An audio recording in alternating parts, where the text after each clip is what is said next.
February 8th, 1945. Peenemünde, Nazi Germany's most secret rocket base. A man weighing just 38 kilograms is about to steal a bomber, a Heinkel He 111, 2 Jumo engines, a wingspan of 74 feet, a machine designed for a crew of 5, and months of specialized instruction. Mikhail Devyatayev has never sat in a Heinkel cockpit, never touched the controls, and cannot read the German instruments. He is Soviet prisoner number 104534, a walking skeleton in striped rags who hasn't eaten a full meal in 8 months. His muscles are so atrophied he can barely lift his arms above his shoulders. In exactly 47 minutes, this dying man will climb into the pilot's seat of a Nazi bomber, start the engines, taxi past the SS guards, and attempt to fly 300 kilometers across the front lines while being hunted by the Luftwaffe. The Heinkel control column requires 50 pounds of raw force to pull back during takeoff. Devyatayev weighs 84 pounds total. He will attempt this escape with 9 other prisoners, men so starved they have forgotten what strength feels like. Men who know that capture means immediate execution. They have no weapons, no maps, no radio, and no parachutes.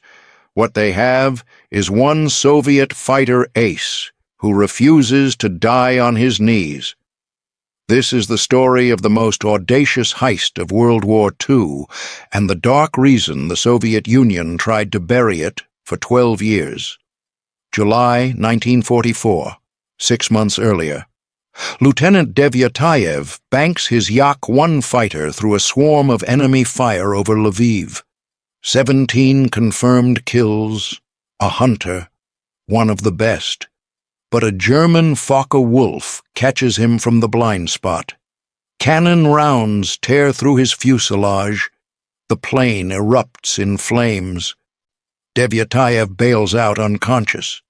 German soldiers are waiting when he hits the ground. They transfer him to the camps, but Devyatayev cannot stop being a pilot. He tries to escape, gets caught, tries again, gets caught again. The Germans reclassify him. Death candidate. They send him to Sachsenhausen, a factory of death with 30,000 prisoners and a crematorium that never stops smoking. Devyatayev arrives in late summer 1944. He watches men collapse and die around him daily. He receives 700 calories a day. The average survival time is 4 weeks. You work until your body consumes itself. Then you burn. He decides he will not die here. But how do you escape a death camp deep in enemy territory with no papers and no strength? Then, in October 1944, the Nazis solve his problem. They need slave labor at a secret facility. Devyatayev volunteers.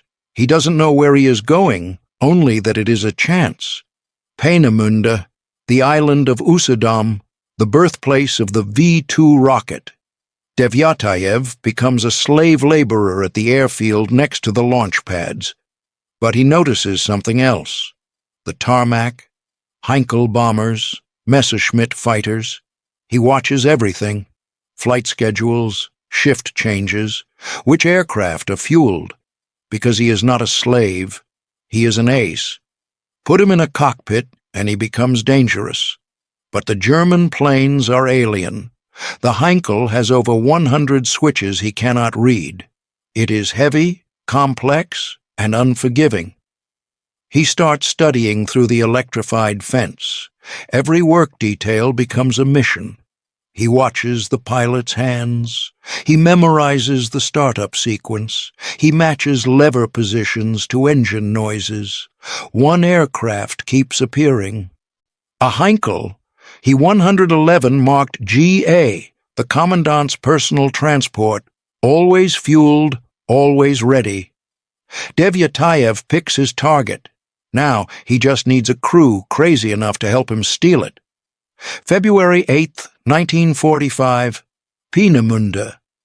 The frozen wind whips across the island of Usedom on the Baltic coast, cutting through the thin striped rags of the prisoner standing by the runway. To the guards in the watchtowers, the man is just a number, 104534. To the medical officers, he is a biological inevitable, a walking skeleton, weighing exactly 38 kilograms. This is the physical reality of Mikhail Devyatayev. He hasn't eaten a full meal in 8 months.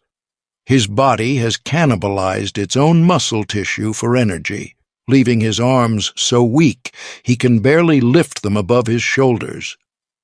In the hierarchy of the camp, he is a death candidate, reclassified from a prisoner of war to a dangerous subversive, marked for elimination through labor. But Peenemünde is not an ordinary concentration camp. It is the crown jewel of Hitler's military research, Nazi Germany's most secret weapons facility. Here, slave laborers are forced to build the future of warfare. From the launch pads, V-1 and V-2 rockets rise from the ground like giant bullets, weapons designed to rain terror upon London. The technology is advanced, but the cost is medieval. The prisoners work 12-hour shifts on 700 calories a day. It is a mathematical formula for death. The body consumes itself to keep moving, and when it stops, the smoke rises from the crematorium. The average survival time for a prisoner at Peenemünde is 8 weeks. Devyatayev arrived in late 1944. He is living on borrowed time. Amidst this industrial slaughter, Devyatayev is assigned to the airfield adjacent to the rocket facility. While other prisoners stare at the ground to avoid the guards' rifle butts, Devyatayev looks up. He sees the tarmac crowded with the Luftwaffe's finest engineering, Messerschmitt fighters taxiing to runways and transport planes landing constantly, and he sees the bombers. Heinkel He 111 sit heavy on the concrete. Devyatayev watches them with the eyes of a wolf. He is no longer flying yaks over Lviv. He is a slave with a shovel, but his instincts remain those of a fighter ace with 17 kills. He realizes that the only way out of Peenemünde is through the air. The obstacle is the machinery itself. The Heinkel He 111 is a twin-engine beast, heavy, complex, and unforgiving. The cockpit contains over 100 switches and levers, all labeled in a language he cannot read. His entire aviation experience is limited to single-engine Soviet fighters. To fly this German bomber would require a trained crew and precise knowledge of the startup sequence. To try it without training is suicide. Devyatayev begins to study. Every work detail becomes a reconnaissance mission. Standing near the hangars, shivering in the snow, he watches the German mechanics service the engines. He observes the pilots running their pre-flight checks. He memorizes the position of their hands. He watches which lever is thrown to prime the fuel, which switch engages the battery, and the specific sequence required to turn the propellers. He matches the instrument positions to the aircraft's functions solely through observation. Through the wire fence, he identifies his target. One specific aircraft appears on the tarmac day after day, a Heinkel. He 111 with the markings GA on its fuselage. It belongs to the base's deputy commandant. Unlike the other planes, which are often undergoing repairs or lacking fuel, GA is kept in a state of constant readiness for urgent flights. It is always fueled. It is always ready. And now, so is prisoner 104534. To steal a bomber, Devyatayev needs a crew. But in a Nazi concentration camp, trust is a lethal liability. The guards deliberately weaponize starvation, offering extra rations to prisoner informants who report on escape attempts. The system is designed to destroy solidarity, turning men against one another for a crust of bread. Devyatayev cannot simply ask for volunteers. He needs men who are already dead in their own minds, men with absolutely nothing left to lose. He starts with Ivan Krivonogov, a former infantry sergeant and a physically imposing man. Despite the starvation, Krivonogov has already attempted to escape from other camps twice. Both times he was caught, both times he was beaten nearly to death. He no longer cares about the consequences. When Devyatayev approaches him, the calculation is simple. Death by execution is faster than death by exhaustion. Through Krivonogov, Devyatayev slowly recruits the others, testing each man with guarded conversations before revealing the objective. He brings in Vladimir Sokolov, a tank mechanic captured at Kursk, whose knowledge of engines might translate to the Heinkel's complex systems. He recruits Mikhail Devyatayev, an infantry soldier chosen for his speed and stealth. He adds Peter Kutergin, an artillery observer known for remaining calm under fire. One by one, the team forms. 9 prisoners join Devyatayev, making a total of 10 desperate men conspiring to commit the impossible. The logistical reality of the plan is absurd. They possess no weapons to overpower the guards. They have no tools to access the aircraft's interior. They have no radio to communicate, no maps to navigate, and, crucially, no training on German aviation protocols. Devyatayev's strategy relies entirely on a single tactical blind spot: surprise. The German security protocols at Peenemünde are rigid. The SS guards watch for tunnel digging and wire cutting, the traditional methods of escape. They do not guard the bombers against the prisoners because the very idea of a starving work detail stealing a frontline military aircraft is considered impossible. The Germans do not defend against a threat they do not believe exists. The plan is simple in concept and terrifying in execution. Step 1. Eliminate the escort guard quietly. Step 2. Take his uniform. Step 3. March the group across the open airfield disguised as a legitimate work detail. Step 4. Seize the aircraft, start the engines, and take off before the tower realizes the deception. Any deviation means death. If they march out of step, they will be challenged. If they reach the wrong aircraft, the engines will not start. If they take too long to board, reinforcements will arrive. If they fail to take off, they will be trapped in a metal coffin on the runway. Devyatayev lays out the odds without embellishment. They are likely going to die. But if they stay in Peenemünde, they are definitely going to die. Every man agrees to the terms. They set the date for February 8, 1945. The time, 11:30 a.m. On the morning of the attempt, light snow falls on Peenemünde, reducing visibility across the airfield.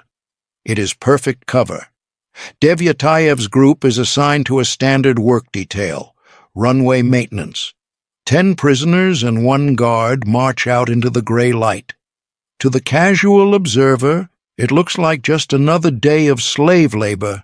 But under their striped rags, 10 men are preparing for the violent seizure of a fully armed German bomber. At 12:15 p.m., the window of opportunity opens.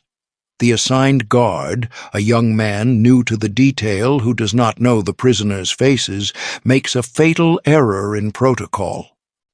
He steps down into a drainage ditch to relieve himself, momentarily breaking his line of sight with the main watchtowers. He is alone with 10 desperate men for perhaps 30 seconds. Ivan Krivonogov moves instantly. He is the strongest of the group. a man who has already survived brutal beatings from previous escape attempts. A shovel rises and falls in a single violent arc. The guard drops without a sound. There is no hesitation, only the frantic necessity of the next step. The prisoners strip the uniform from the body in the snow. Krivonogov pulls the tunic over his striped prison rags. It does not fit. The jacket is too tight across his broad shoulders, straining at the seams. Close up, the disguise is obvious. But from a distance, through the falling snow and the gray haze of the airfield, it creates the silhouette of authority. The group transforms. They are no longer a cluster of starving slaves. They are a work detail under escort. Krivonogov barks orders in rough, broken German, and the other 9 prisoners fall into a rigid formation. They begin to march. The target, the Heinkel He 111 marked GA, sits 400 meters away across the open tarmac. Every step is a gamble with immediate execution.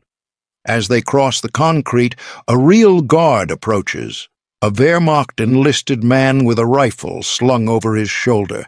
The distance closes. 300 meters, 200 meters.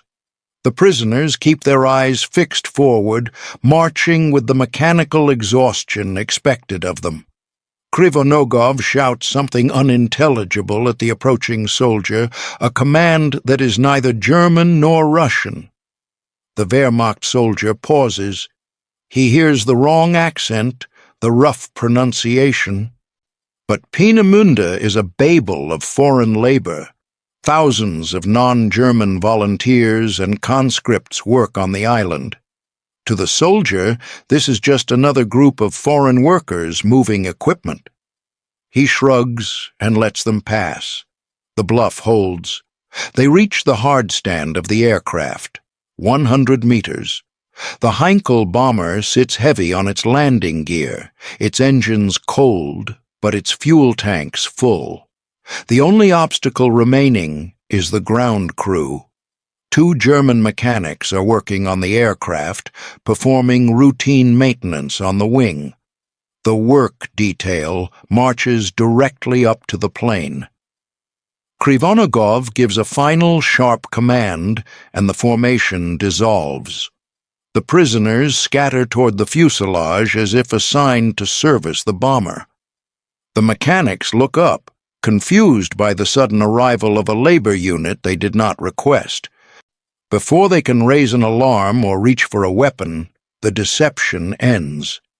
Kutergin and Yemets launch themselves at the Germans. It is a brawl of fists and elbows against startled men. The mechanics are knocked unconscious and dragged out of sight. The path to the cockpit is open. Devyatayev runs for the fuselage door. It is unlocked. He climbs inside, followed closely by 9 other men, piling into a space designed for a crew of 5. The smell of fuel and leather hits them, the scent of the German war machine. Devyatayev forces himself into the pilot's seat. The instrument panel stretches before him, a wall of dials and switches he has never touched, labeled in a language he cannot read. Outside, the airfield is quiet. Inside, the countdown has begun. He has perhaps 3 minutes before someone notices the missing guard or the fallen mechanics. Mikhail Devyatayev slides into the pilot's seat of the Heinkel He 111, a man of 38 kilograms, occupying a station built for a well-fed Luftwaffe officer. The cockpit smells of high-octane fuel and cold leather. Behind him, 9 starving men crowd into a fuselage designed for a crew of 5, their heavy breathing filling the cramped space. Devyatayev stares at the instrument panel. It is a wall of German precision, over 100 analog dials and switches, every label in a language he cannot read. He has watched the German pilots from the other side of the fence for weeks, memorizing the choreography of their hands. He knows the rhythm, but he does not know the machine. He finds the fuel primer and pumps it. He locates the ignition switches and flips them. He waits for the roar of the Jumo engines. Silence. The propellers do not move. The cockpit remains dead. Outside, the mechanics are unconscious on the tarmac, but every second of silence screams of failure. "Start it!" someone hisses from the back. Devyatayev freezes. He is missing a step in the sequence, a hidden variable in the German engineering that his eyes couldn't catch from the fence line. His hands scan the unfamiliar metal. He finds a small, overlooked toggle, the battery switch. He flips it up. The instrument panel flickers to life. Amber lights glow in the gloom. He tries the ignition again. The left engine coughs, sputters, and catches, vomiting a cloud of exhaust. The propeller blurs into a spinning disk. He repeats the sequence on the right. Both engines roar to life. But the nightmare is only beginning. Devyatayev has flown single-engine yaks. He has never taxied a heavy twin-engine bomber. The Heinkel does not steer like a car or a fighter. It relies on differential braking, pressing the left pedal to turn left, the right pedal to turn right. It is a system that requires finesse, not brute force. He releases the parking brake. The bomber surges forward, rolling too fast. It drifts violently toward a row of parked aircraft. Devyatayev stamps on the left brake to correct the course. The inputs are too harsh. The 14-ton bomber lurches and slews sideways, the landing gear screaming against the concrete. The plane nearly tips over, throwing the prisoners in the fuselage against the metal walls. Devyatayev fights the controls, sweating in the freezing cockpit. He eases off the brakes, on allowing the aircraft to find its balance, correcting the drift with gentle taps until the nose aligns with the taxiway. The erratic movements have shattered their cover. A shout rings out in German, an alarm begins to wail across the facility. The bluff is over. Devyatayev pushes the throttles, guiding the lumbering bomber toward the runway threshold. They are 500 meters away, then 400. From behind a hangar, a military truck tears onto the tarmac. Soldiers stand in the back, weapons raised, racing to intercept the stolen plane. The truck gains on them. The German soldiers do not need to destroy the plane. They only need to get close enough to shoot out the tires or ram the fuselage. If the truck makes contact, the escape ends in fire. Devyatayev swings the Heinkel onto the main runway, the tires skidding as he aligns with the center line. The truck is now just 100 meters behind and closing fast. He slams both throttles forward to maximum power. The engines scream, and the bomber begins its desperate charge down the concrete. The Heinkel He 111 roars down the concrete, its two Jumo engines screaming at maximum RPM. The speedometer needle climbs past 100 kilometers per hour, then 120, then 140. The bomber is now a 14-ton projectile hurtling toward the perimeter fence. Behind it, the German pursuit truck tears across the tarmac, soldiers leaning out with rifles raised, desperate to puncture the tires or kill the pilot before the machine can leave the earth. But inside the cockpit, the escape is failing. For a heavy bomber to fly, the pilot must generate enough lift to rotate the nose. On the Heinkel He 111. This requires pulling the control column back toward the chest with approximately 50 pounds of raw force. Under normal circumstances, for a healthy Luftwaffe pilot, this is a standard physical exertion. For Mikhail Devyatayev, it is a mathematical impossibility. He weighs 38 kilograms. His muscles have been consumed by 8 months of starvation. As the runway markers blur past and the perimeter fence rushes closer, Devyatayev grips the yoke and pulls with everything he has left. The column does not move. The aircraft refuses to rotate. It keeps rushing flat along the ground, eating up the remaining runway at 40 meters per second. The tail wheel stays glued to the concrete. Devyatayev pulls again, straining until his vision blurs, but his body simply cannot generate the leverage required to fight the slipstream. They are seconds away from crashing into the heavy timber of the perimeter fence, where the fuel tanks will rupture and incinerate them all. Devyatayev screams for help. In the chaos of the vibrating fuselage, 2 prisoners react.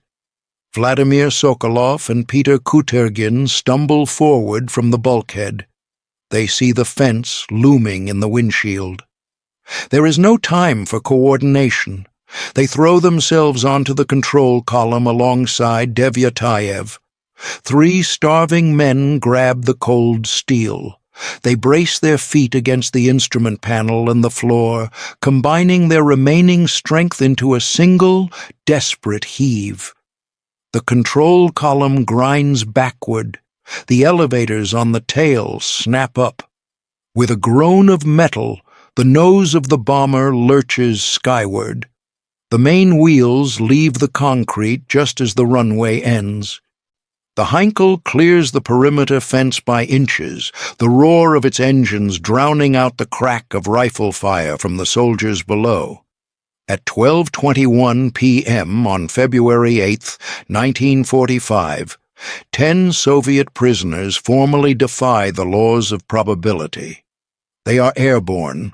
The ground falls away, revealing the terrified faces of the German soldiers and the layout of the secret base. But silence does not follow. The air defense batteries at Peenemünde react instantly. Flak cannons open fire, sending black puffs of shrapnel bursting around the climbing bomber. Metal pings against the fuselage. Devyatayev fights the heavy controls, struggling to keep the wings level as the aircraft shudders from the turbulence of the explosions.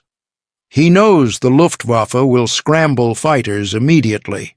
To fly straight east toward the Soviet lines is to die, and the German interceptors will expect that direct route. Instead, he banks the bomber hard. He turns north, heading out over the gray expanse of the Baltic Sea. It is a counterintuitive move designed to confuse the radar operators and pursuit pilots. He flies into the low cloud cover, hiding the stolen aircraft in the winter mist.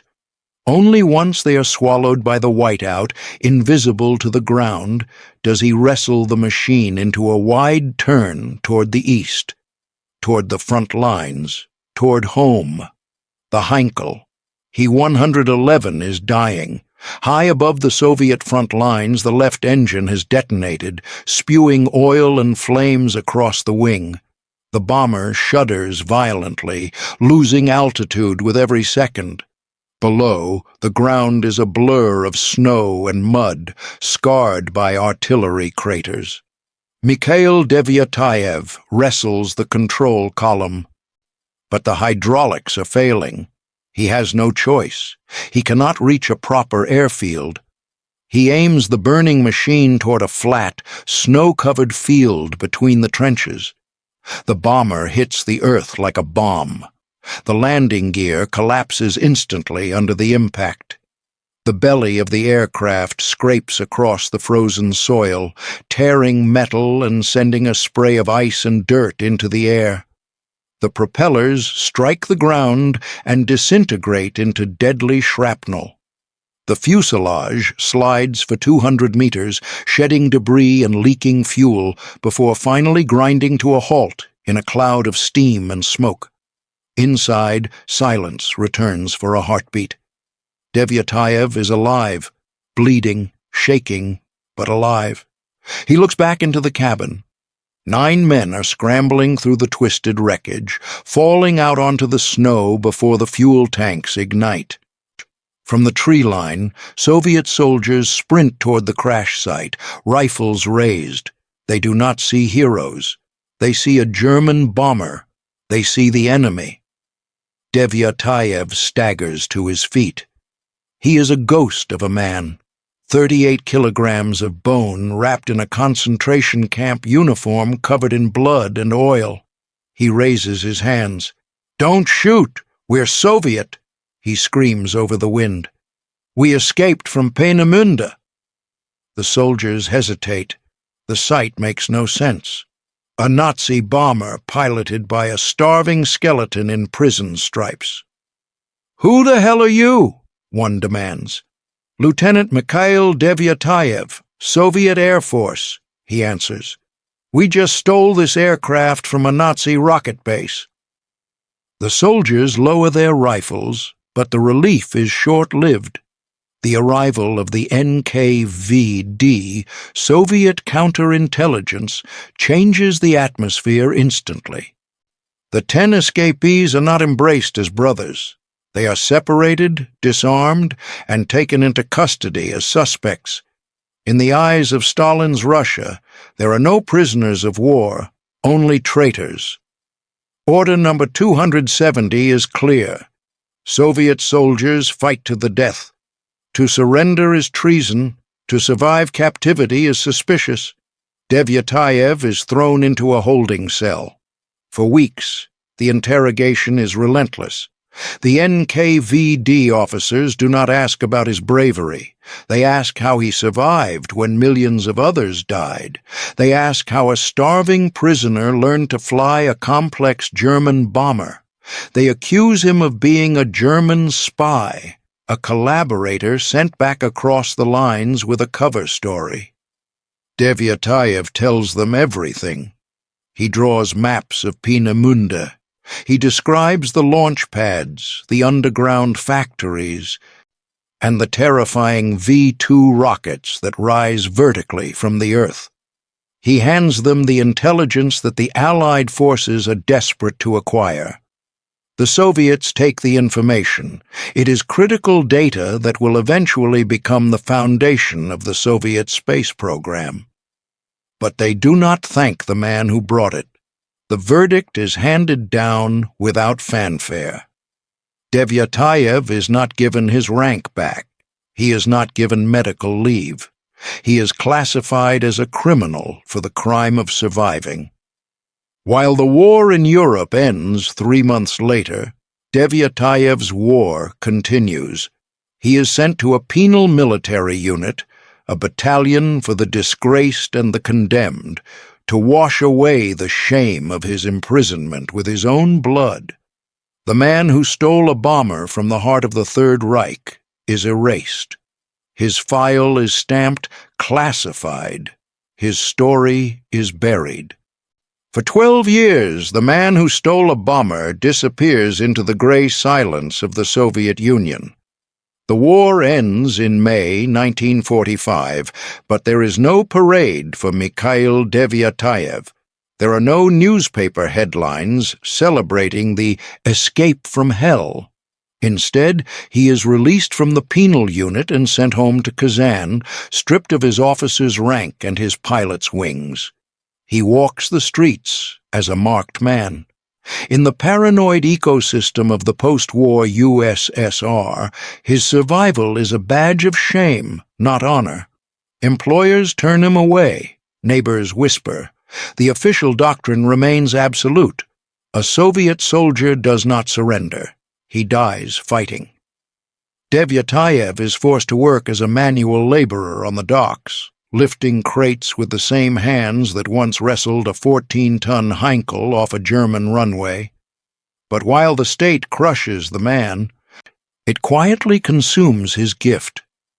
The intelligence Devyatayev provided to the NKVD in 1945, the maps of the launch pads, the descriptions of the V-2 rockets, the layout of the underground assembly lines, does not disappear. It travels up the chain of command to the most secret laboratories in Russia. Deep within the Soviet military-industrial complex, scientists are racing to replicate Nazi rocketry. They use the data from Peenemünde to build the foundation of the ballistic missile program. The irony is absolute. The very technology Devyatayev escaped from is now propelling his country into the future, while he remains trapped in the past, branded a traitor. Then, in 1957, the silence breaks. The Soviet Union is on the brink of the space age. The chief designer of the rocket program, Sergei Korolev, a man who had himself survived the Gulag, reviews the archives. He understands what happened at Peenemünde. He realizes that the technical intelligence brought back by the starving pilot was not the fabrication of a spy, but the critical reconnaissance that helped jumpstart the Soviet space race. Korolev intervenes. He tells the Kremlin officials the truth. This man is not a criminal. He is a catalyst. On August 15, 1957, 12 years after his impossible flight, the decree is signed. Mikhail Devyatayev is summoned to Moscow. He does not face an interrogator this time. He faces the Supreme Soviet. They pin the gold star on his chest, the Order of Lenin, the title of Hero of the Soviet Union. The record is corrected. The traitor is erased, and the ace is restored. But the scars of the peace run deeper than the scars of the war. Devyatayev weighed 38 kilograms when he stole a Nazi bomber. He flew through enemy flak. He saved 9 men. He defeated the Luftwaffe, the SS, and the laws of aerodynamics. Yet, the hardest battle was not escaping the concentration camp. It was surviving the country he risked everything to save.